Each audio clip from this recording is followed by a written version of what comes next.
Nous reprenons la série sur l'ouvrage de Omotunde Kalala, l'origine négro-africaine du savoir grec. Oui, oui, que le créateur est l'âme de Omotunde Kalala. Voilà. Et le fait qu'il a porté contradiction avec force argument à des pseudo-historiens racistes d'Europe, il était l'objet de toutes sortes de haines. Alors, ce chapitre-ci, il a intitulé L'avancée de l'Égypte en matière scientifique. Alors, il indique que pour glorifier la Grèce antique, les chercheurs occidentaux ont préféré dénigrer l'Égypte et refuser d'admettre officiellement sa supériorité sur la Grèce dans de nombreux domaines scientifiques. Voilà. Ainsi, on voit que des documents traitant des sciences de l'Égypte ancienne, on a une thèse cherchant à démontrer aux profanes que le peuple grec a théorisé les inventions égyptiennes et voire babyloniennes. Mais comme le dit Omotunde, on le verra plus loin, le témoignage des Grecs anciens rectifie une fois encore cette erreur. Mais ils ont le témoignage des Grecs anciens et puis ils nient ça. C'est vraiment curieux. Alors, il cite ici, qu'est-ce qu'il écrit? Les scribes égyptiens et mésopotamiens ont-ils établi des lois mathématiques? Nous ne les avons pas trouvées, ou ils ne les ont pas consignées. Mais leurs solutions sont exactes ou finement approximatives. Pouvait-on lire dans le numéro 965 de Science et Vie. Il se servait avant l'être des théorèmes de Thalès et de Pythagore, sans que l'on sache si c'était conceptuellement ou intuitivement. Mais ils l'ont fait avant Thalès et Pythagore. Donc, ceux qui sont susceptibles d'avoir emprunté auprès de quelqu'un d'autre, ce sont les Grecs. D'ailleurs, Pythagore n'est pas grec. Pythagore, c'est un Cananéen, donc un noir. Voilà. Alors, il indique, voilà l'approche proposée pour expliquer le pseudo-miracle grec. Les Égyptiens utilisaient des théorèmes de Pythagore et de Thalès 2000 ans avant leur naissance, et ce sont les savants grecs qui ont inventé les théorèmes qui ont permis aux Égyptiens d'avancer dans leurs travaux bien avant la naissance de Pythagore et de Thalès. Voilà ce qui ne tient pas la route. La science en tant que spéculation intellectuelle est née en Grèce au 5e siècle avant notre ère.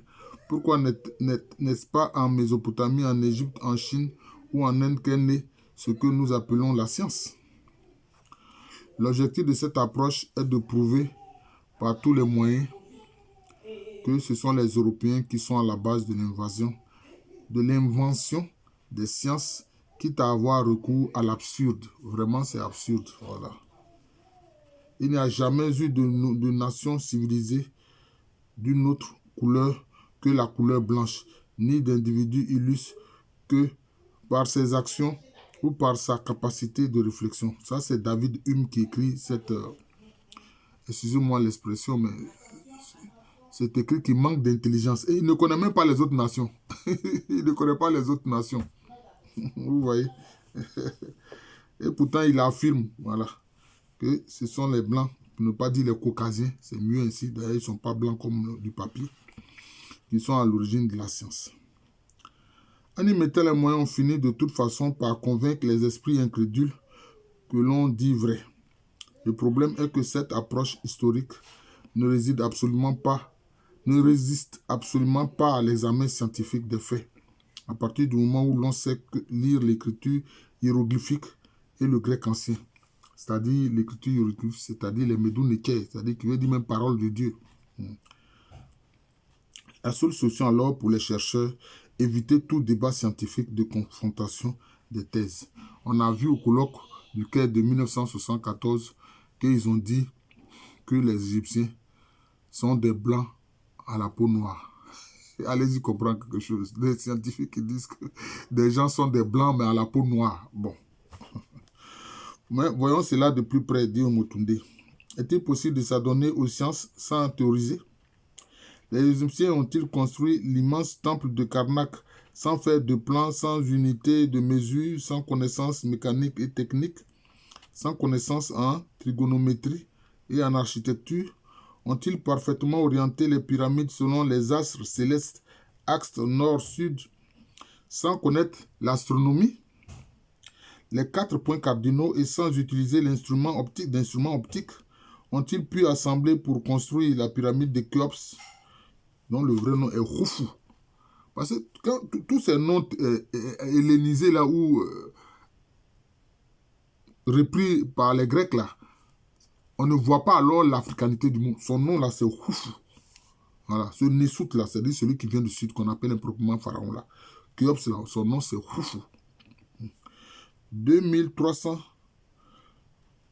c'est 2 300 000 blocs de pierre dont chacun pèse au moins 2 tonnes sans maîtriser la trigonométrie dans la chambre du Nessout, lui-même il a écrit pharaon.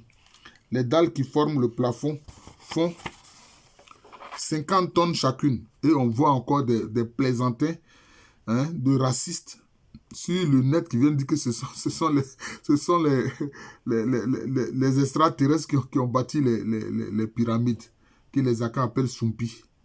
Les Akans, là, ils appellent la pyramide, là, ils l'appellent Sumpi. Voilà. Le peuple Akan le plus connu, nous avons le peuple Ashanti, mais aussi le peuple Baoulé. Ont-ils inventé une pyramide triangulaire sans pouvoir calculer son aire, sa surface?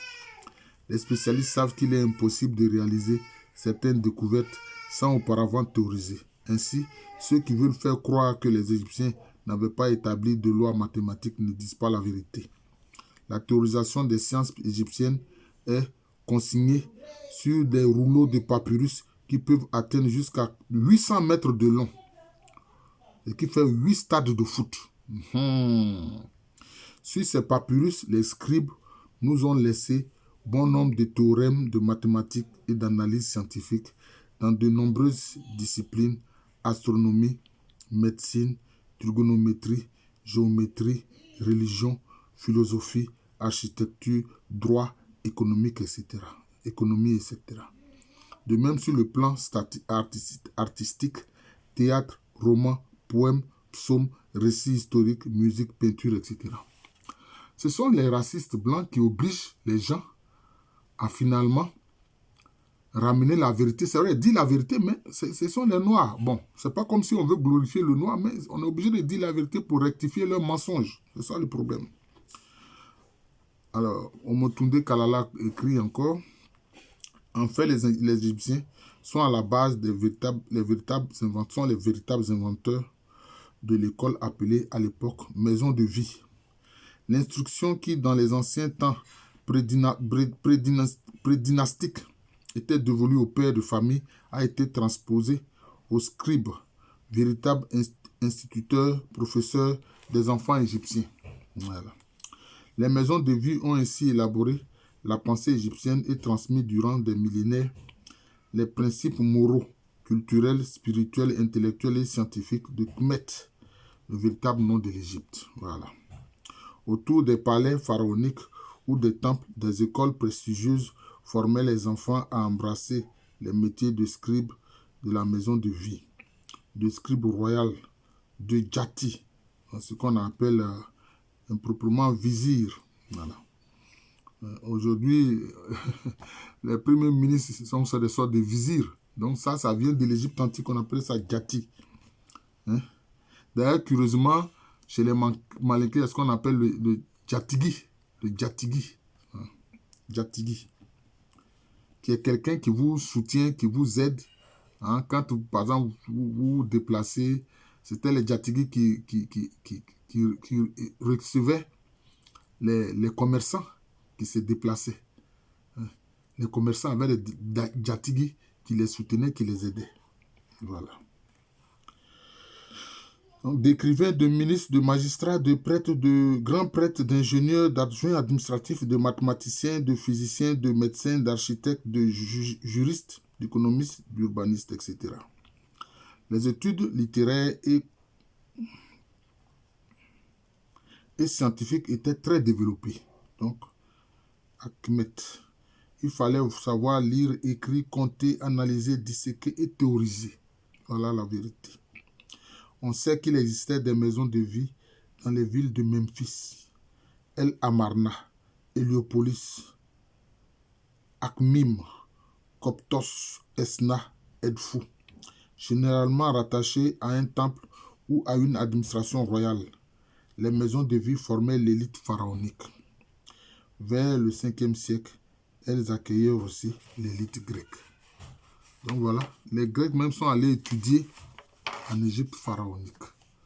Voilà les faits. Cependant, dans les maisons de vie, les facultés à développer ne se limitaient pas à l'intellect. La musique, le dessin, la natation, la danse, la culture physique étaient des disciplines clés de l'apprentissage. L'homme devant aussi rentrer en harmonie avec lui-même. Ses sens artistiques, son adresse, son potentiel physique et sa santé étaient tout naturellement exaltés. Voilà, ça veut dire qu'il faut un tout. C'est ce qu'on voit un peu dans cette maxime des Romains. Mens sana in corpore sano. Ça dit un esprit saint dans un corps saint. Voilà, voilà ça, donc ça vient de l'Égypte. Voilà.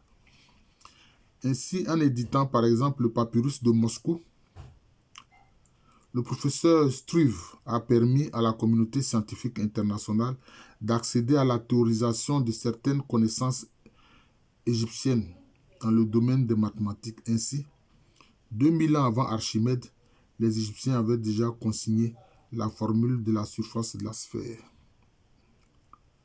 L'édition du papyrus Rind par le professeur Eric Pitt montre encore que les Égyptiens connaissaient la formule exacte du cylindre et le rapport constant entre la surface d'un cercle et son diamètre.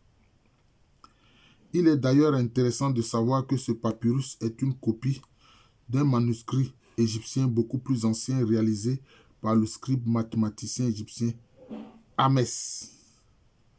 Mais c'est Ahmosi. Qui l'a recopié. D'ailleurs, Mosi, c'est un nom que les Akans utilisent.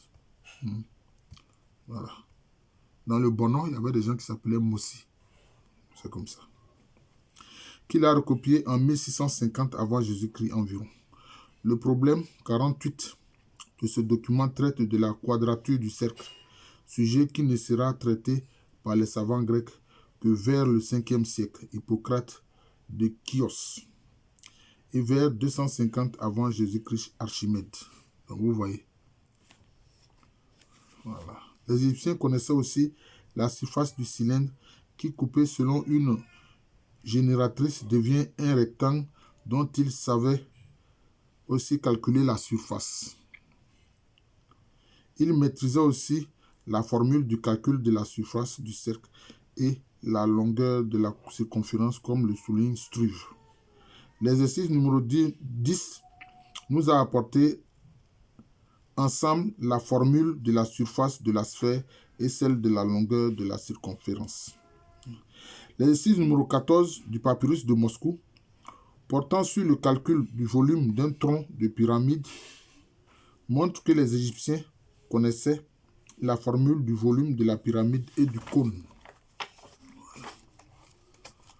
D'autres exercices, numéro 56, 57, 58, 59, prouvent qu'ils maîtrisaient les lignes trigonométriques sinus, tangente, cosinus, cotangente pour calculer leur pente.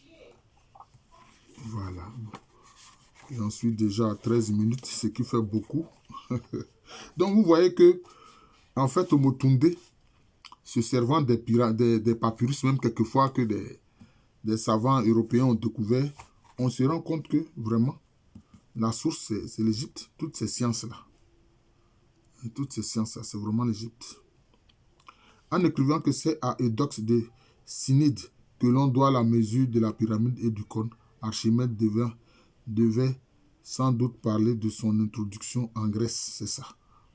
Pourquoi? Parce que nous savons aujourd'hui de façon formelle que cette formule existait déjà en Égypte des milliers d'années avant la naissance d'Eudoxe et que d'autre part, Eudoxe était le camarade de classe de Platon à Héliopolis où il a fait ses études sous la direction d'un prêtre égyptien pendant 13 ans, fait confirmer par le géographe Strabon.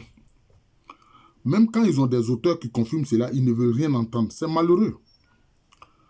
Pour avoir une idée du point de vue des Grecs, sachez qu'Hérodote stipule que Pythagore est un simple plagiaire des Égyptiens. Voilà, voilà ce qu'Hérodote dit. Jean Blick, biographe de ce dernier, écrit que tous les théorèmes de géométrie viennent d'Égypte. Voilà. Ils ne veulent pas citer ces auteurs européens même qui disent la vérité.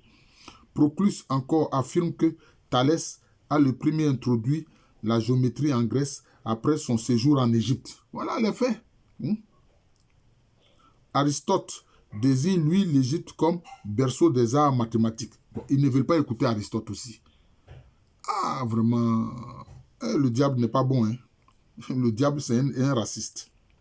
On sait encore que les Égyptiens utilisaient déjà le terme racine carrée, soit dans leur langue, KNBT, Kanabata, peut-être ça peut se dire Kanabata.